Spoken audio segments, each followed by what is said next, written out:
और अयोध्या जी पैदल गए, उसके बाद बागेश्वर धाम पैदल गए, फिर बागेश्वर धाम से ओरछा धाम, और अब ये इस समय हम मौजूद हैं कुंभ में, फिर यहाँ से जाएंगे बनारस। नमस्कार, मैं हूं ललित नारायण झा और आप देख रहे हैं MM24x7। अभी हम लोग प्रयागराज में घूम रहे हैं महाकुंभ के इस पावन अवसर पर, और चलते चलते एक युवा दिखे जिनके पीछे एक बैनर लगा हुआ है, बिना अन्न ग्रहण किए हुए 4 धाम 12 ज्योतिर्लिंग की यात्रा। तो लगा कि इनसे थोड़ी सी बातचीत की जाए। इनका शुभ नाम क्या है और इनका जो संकल्प है, जो प्रण है जो इन्होंने लिया है, इसके पीछे का कारण क्या है। क्या नाम है आपका? अजय चार धाम। अच्छा, अजय चार धाम। तो ये कब से ये व्रत, ये अनुष्ठान की शुरुआत कब से हुई? ये लगभग हमारी यात्राएं 1 साल से चल रही। जब राम भगवान की प्राण प्रतिष्ठा हुई थी उसमें गए थे, और तभी से हमारी यात्राएं जो है चल रही हैं। मतलब अयोध्या में रामलला की प्रतिमा की प्राण प्रतिष्ठा के समय से आपकी इस यात्रा की शुरुआत होती है। अच्छा, एक चीज़ हम जानेंगे कि आपने लिख रखा है कि बिना अन्न ग्रहण किए हुए, तो फिर रुकते कैसे हैं, कहाँ रुकते हैं, और फिर अगर अन्न ग्रहण नहीं करते हैं तो फिर क्या ग्रहण करके इस यात्रा को आप अनवरत जो है आगे बढ़ रहे हैं इस यात्रा में? तो जो जैसे कि हम लोग उपवास रहते हैं, तो जो जो उपवास में चलता है वो सब लेते हैं, और ईश्वर की कृपा से अगर मिल जाता है। अब जब से कुंभ में है तो ज़्यादा फलाहार की वैसे कोई व्यवस्था नहीं हो पा रही है, तो लगभग यही चाय पानी जल वगैरह ऐसे ही यहाँ पे हो रहा है। मतलब शरीर पे कोई प्रतिकूल प्रभाव नहीं पड़ रहा है? अगर समुचित आहार फलाहार अगर नहीं हो रहा है तो प्रतिकूल प्रभाव तो पड़ता होगा। हाँ पड़ता है, लेकिन कुछ महसूस नहीं हो रहा है, क्योंकि सब ईश्वर की कृपा है, और उसके जब दिए और उसके उस पे चल रहे हैं तो कोई ज़्यादा महसूस नहीं हो रहा है। आप युवा हैं, अभी आपकी उम्र बमुश्किल 22-23 साल की रही होगी, और आपको नहीं लग रहा है कि कुछ तैयारी करना चाहिए, कुछ PCS, कुछ सरकारी सेवा में अपना योगदान देना चाहिए? आप निकल पड़े भगवा ड्रेस पहन के, भगवा वस्त्र धारण करके आप निकल पड़े। मतलब इस संकल्प के पीछे, इस अनुष्ठान के पीछे क्या कारण है, वो हम जानना चाहें। हाँ, हमारी एज 19-20 है, और हमारा बिजली विभाग में लगभग हो गया था, तो हम वो छोड़ के आए हैं, और अब हमारी लगन प्रभु से है, और इसी मार्ग पे हम चलते रहेंगे। माता पिता कभी टोके नहीं कि हर माता पिता की एक ख्वाहिश होती है, उनकी इच्छा होती है कि पुत्र आगे चल के, पुत्र पुत्री जो भी हो, आगे चल के हमारे लिए कुछ अच्छा करे, कुछ जब हम बूढ़े हो जाएं तब जीवन चलाने के लिए सहारा बने। और आप निकल पड़े हैं 4 धाम 12 ज्योतिर्लिंग की यात्रा।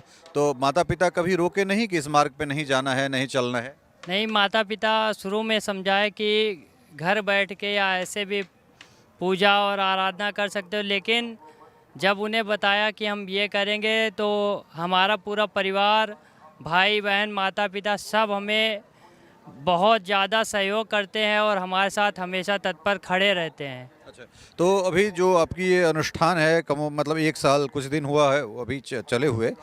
22 जनवरी को रामलला की भव्य प्राण प्रतिष्ठा प्रतिमा की हुई थी। तो उसके बाद से अनवरत आप चलते चले जा रहे हैं। तो अभी तक यात्रा का कितना चरण जो है, कितनी दूरी तय कर लिया ये आप? जो है हमारा उत्तराखंड का हो गया है, 4 धाम उत्तराखंड का, और पंच केदार वगैरह, और अयोध्या जी पैदल गए, उसके बाद बागेश्वर धाम पैदल गए, फिर बागेश्वर धाम से ओरछा धाम, और अब ये इस समय हम मौजूद हैं कुंभ में, फिर यहाँ से जाएंगे बनारस, और ऐसे करते करते अपनी यात्रा। तो अभी 12 ज्योतिर्लिंग में कहाँ-कहाँ अभी आप गए? अभी 12 ज्योतिर्लिंग अगर देखा जाए तो केदारनाथ का हुआ है, और मध्य प्रदेश गए थे, लेकिन वहाँ नर्मदा जी निकली हैं, और हम गौमुख से जल निकाल के लाए हैं, जहाँ से गंगा जी निकलती हैं, और वो जल लेके मान्यता है कि नर्मदा जी को पार नहीं किया जाता है, तो वहाँ से वापस अब ऐसे होके जाएंगे। अच्छा, फिर तो अभी सिर्फ केदार धाम अभी आप होके आप। अगर ज्योतिर्लिंग देखी जाए तो केदारनाथ, और वैसे उत्तराखंड के 4 धाम पंच केदार और पंच प्रयाग ये सब कर चुके हैं वहाँ पे। अच्छा, तो ये कितने दिनों में पूरा करेंगे इस परिक्रमा को? आप कोई अनुमान है आपको? अभी लगभग 1 वर्ष हो गया है, और 1.5 से 2 वर्ष लगने की संभावना है। तो फिर ये जो यात्रा है, यात्रा आप पैदल कर रहे हैं, किसी से कोई सहायता तो ले नहीं रहे हैं, तो फिर यात्रा में बहुत सारे खर्चे आते होंगे, तो वो कैसे होता है?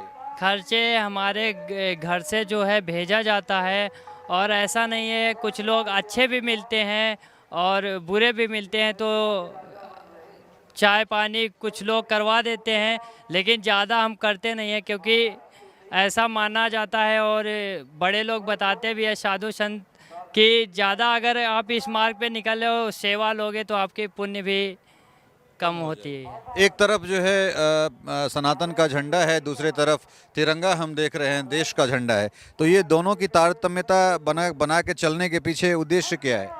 ये दोनों, क्योंकि दोनों से ही हमारा जो भारतवर्ष और इसकी संस्कृति और प्रकृति है, दोनों से जो है चल रही है, तभी इनको दोनों को लेके चलना हमारा जो है वो है। बहुत बहुत धन्यवाद बात करने के लिए। आपकी यात्रा मंगलमय हो, आप निरंतर ऐसे चलते चलें, जो आपका अनुष्ठान है उसको पूरा करके आप घर लौटें। बहुत बहुत धन्यवाद। धन्यवाद। हर हर महादेव। हर हर महादेव। तो आप देख रहे थे इस युवा, इन्होंने कहा कि पहले घर के लोग नहीं मान रहे थे, लेकिन बाद में जब उनको समझाए तो फिर उनका भी सहयोग है।